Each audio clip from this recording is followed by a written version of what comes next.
My fiancée posted a photo of herself sitting on her ex's lap with the caption, "Sometimes you miss the old days." I stared at it until my eyes hurt and the screen felt hot in my hand. By morning, I knew what I had to do.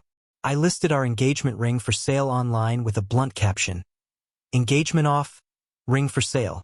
Make an offer." I wasn't writing poetry. I was drawing a line. Before all of that, life looked set. The wedding was 3 months away, September 15th. Deposits were down on the venue, the caterer, the photographer, the flowers. My mom had started planning her outfit. Mia had been daydreaming about Bali for over a year. Then one photo detonated the denial I'd been nursing. I listened to my own heartbeat and let it be the only sound that mattered. I'm Ethan, 32. Mia is 30. We'd been together 5 years, engaged for 1.5. I thought we were steady. Lately she'd been a little distant. More scrolling, more DMs, more catching up with old friends. One of those friends was her college ex, Connor. They dated 4 years and split when grad school sent them to different cities. At first, the reconnection felt harmless. It's 2024. People stay on friendly terms with exes, and I didn't want to be the insecure guy policing her phone.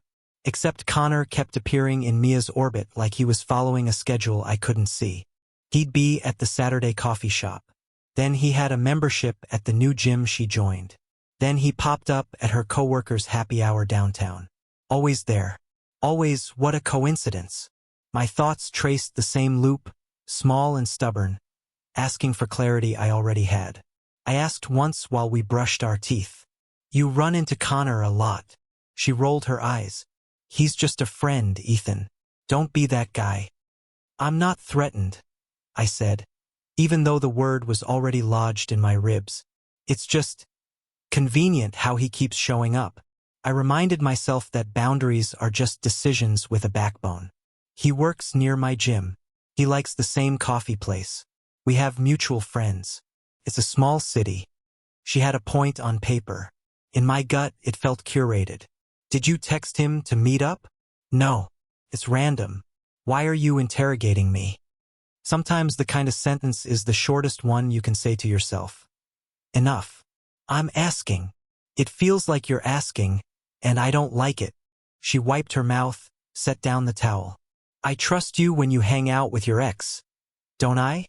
I didn't have an ex I hung out with, and she knew it. I let it drop because I didn't want to be that guy. That was my mistake. I took a slow breath and tried to name the feeling instead of wrestling it. Thursday night, she said she was going out with the girls to a downtown club. I ordered takeout, played a game, went to bed around 11. Sometime after 1, my phone buzzed me awake. Instagram notifications. Mia had posted. First photo. Mia and her friends in neon light, grinning. Second. Them at a booth, dancing, drinks raised. Third. Mia perched on a man's lap, his arms snug around her waist. Connor. Her head thrown back, laughing, the familiar ease of people who know each other too well. "Sometimes you miss the old days," her caption said. Silence pressed in, steady and neutral, waiting for me to decide who I was in this moment. I stared at that third photo like I could make it turn into something else if I just refused to blink. By the time I exhaled, it had 47 likes and the comments were rolling in. "He's cute," someone wrote. "Haha, yes, queen," another said. Heart emojis everywhere. A friend typed, "Living your best life." I texted Mia, "We need to talk about that photo." She didn't respond until 1:47 a.m. Still out with the girls. Having so much fun. I chose stillness over arguing with a memory that wasn't going to answer back. On her ex's lap. Morning coffee tasted like metal. "That photo," I said when she breezed into the kitchen. "You were sitting on Connor's lap." "It was just a fun picture," she said, like I'd missed the joke. "Don't be weird." I wasn't angry anymore, just done in a way that felt clean. "Don't be weird? You're on your ex's lap at a club while you're engaged to me." "It's not like that. You're being paranoid." She grabbed her bag. "I'm going to brunch with my mom. We can talk later if you want to be dramatic about it." The door closed and left the room humming.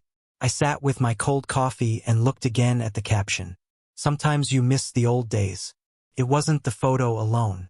It was the months of coincidences, the rolled eyes, the way she treated my gut feeling like a character flaw. Silence pressed in, steady and neutral, waiting for me to decide who I was in this moment. I went to the safe and took out the ring. 5-carat round solitaire in a 14K white gold custom band. $12,000 and 2 years of thinking before I bought it. She wore it for 18 months, loved it loudly, made it part of her identity online. I put the ring on black velvet and took a photo that looked like an ad. Then I opened Marketplace and typed out the listing. 14K white gold band, 5-carat round diamond. Excellent condition, barely worn. Original appraisal and certificate. Asking $9,500. Below market for quick sale. For the title I wrote, engagement off, ring for sale, make an offer. Came with too much baggage. My thumb hovered. This would be public. Her family, my family, people from work. Randoms. I posted at 2:14 p.m. Friday. Shared it to my page too. I listened to my own heartbeat and let it be the only sound that mattered. In 5 minutes my inbox started pinging. A mom asked if it was still available for her daughter. I told her I'd confirm by end of day. Then I waited. Mia didn't see it first. Her phone rang because her mom had. 10 minutes later mine rang and Mia came in hot. What are you doing? Selling a ring? It's my ring, I said steady. It's in my name. The engagement isn't finalized. I can sell it. I told myself the next step didn't need to be dramatic, only honest. This is insane. Take it down. Everyone is seeing this. I know. That's the point. You're being cruel and vindictive. We can work through this. I took a slow breath and tried to name the feeling instead of wrestling it. Can we? Because last night you were on your ex's lap telling the internet you miss the old days. A long pause spread out between us. So that's what this is about? You're going to throw away our entire relationship because of one photo? The photo is the last straw, Mia. Not the first. I wasn't angry anymore. Just done in a way that felt clean. You don't understand. It was just. I hung up. She called 4 more times. I didn't answer. Then my phone lit up with a new name, her dad. Ethan. What the hell is going on? Your post has your fiancé hysterical. I steadied my hands on the counter and let the room settle around me. Ask your daughter why she was sitting on Connor's lap at a club and telling the internet she misses the old days. I said. He went silent. I texted him the screenshot. After a long breath he said, "Oh." He said he'd handle it and hung up. Apparently he went straight to Mia's mom, Linda, and put the whole thing on the kitchen table, photo listing my caption. I didn't hear that conversation, but word traveled fast. Linda wasn't mad at me. She was livid at her daughter. What were you doing sitting on your ex's lap 2 months before your wedding? Was the version that came back to me. I took a slow breath and tried to name the feeling instead of wrestling it. By evening, her extended family knew. My post was everywhere. A friend at the local news station messaged me around 6. Is this real? Can we run it? I could have let the fire burn out, but it wasn't going to. People were already choosing sides. Run it, I said. Mia refused to comment through her mom and a lawyer. The story ran at 10. Social media drama calls off engagement. They showed the listing and the screenshot. They even read my caption out loud. The anchor smirked. Well, he certainly made his point. Silence pressed in, steady and neutral, waiting for me to decide who I was in this moment. By Saturday morning the story had been shared over 8,000 times. Local Twitter in a spiral. Reddit debating whether I was justified or a petty jerk. I stopped reading after the first dozen takes. At a quiet coffee shop downtown, I met the buyer, a woman named Paula, who counted out $9,500 in cash. I handed over the velvet box and felt relief bloom where the ache had been. Thank you, she said. I hope your next relationship goes better. I think it will, I said, and I meant it. I reminded myself that boundaries are just decisions with a backbone. Mia called 23 times over the weekend. I let the calls pass. She texted apologies, called the photo stupid, said the moment was innocent. She posted a defensive note on Instagram, something about people twisting stories and the truth living between her and the people she loved, and the comments ate it alive. Screenshots everywhere. If it was innocent, why was she on his lap? What did "miss the old days" mean exactly? She deleted the post after an hour. She tried to report my listing as harassment. Marketplace took it down after 12 hours, but the image had already escaped. Connor tried to parachute into the comments of the news story with, "Nothing inappropriate happened." People asked why she was on his lap then. Why that caption? He got ratioed, deleted the comment, and quietly unfollowed her. When she reached out to him Sunday, he didn't answer. Linda called me Sunday to apologize. "I'm sorry, my daughter is an idiot," she said, with a tired honesty only a mother can get away with. I thanked her, but I told her this didn't start with one photo. I told her about the months of convenient run-ins, the late nights, the brushed-off questions. I reminded myself that boundaries are just decisions with a backbone. "How long has this been going on?" she asked. "I don't think anything physical happened," I said. "But emotionally? Months." Linda confronted Mia. The next morning, Linda called back and said Mia had admitted she'd been confused about her feelings for Connor, that she didn't want to cheat. She just wanted the chase, the validation. Linda said Mia was starting therapy. "Good," I said, and I meant that too. Silence pressed in, steady and neutral, waiting for me to decide who I was in this moment. Monday morning, the wedding was officially canceled. My lawyer sent a letter to hers about the deposits. We split the losses 50-50. The venue rebooked. The caterer picked up a new client. The photographer found a bride for September 15th. Life moved on without us, which is the quietest kind of heartbreak and the most clarifying. 3 months later, the local story finally sank below the feed. It had its viral minute. Then it was someone else's turn.